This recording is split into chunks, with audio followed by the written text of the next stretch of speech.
অনেকে শীতের সময় জ্বরের কারণে অথবা ঠান্ডা লাগছে, প্রচন্ড সর্দি হয়েছে, এই জন্য তিনি নামাজ পড়েন না।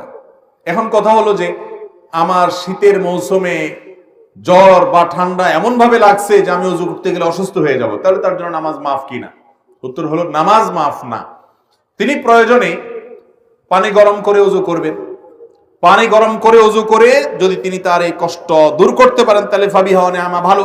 আর যদি না পারেন, গরম পানি করার মতো কোনো আয়োজন তার কাছে নাই, এবং এত ঠান্ডা পানি যেটা ব্যবহার করলে তার অঙ্গহানি হতে পারে, অঙ্গ অবশ হয়ে যেতে পারে, অসুস্থতা দীর্ঘস্থায়ী হয়ে যেতে পারে, কষ্ট অনেক বেশি হতে পারে, সীমাহীন হতে পারে, অসহনীয় পর্যায়ের কষ্ট হতে পারে, এরকম মনে হলে, সেরকম গরম ঠান্ডা আমাদের দেশে খুব বেশি পড়ে না, যদি এরকম হয় তাহলে সে ব্যক্তি তায়াম্মুম করতে পারবে।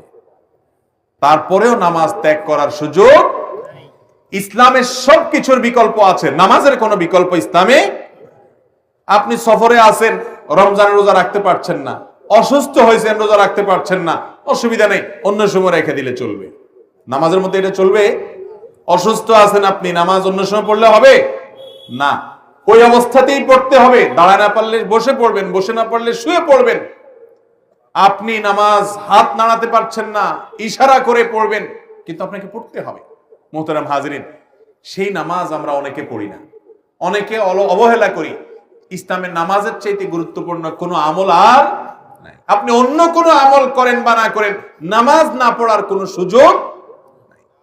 আল্লাহ তাআলা আমাদেরকে বুঝার তৌফিক দান করুন।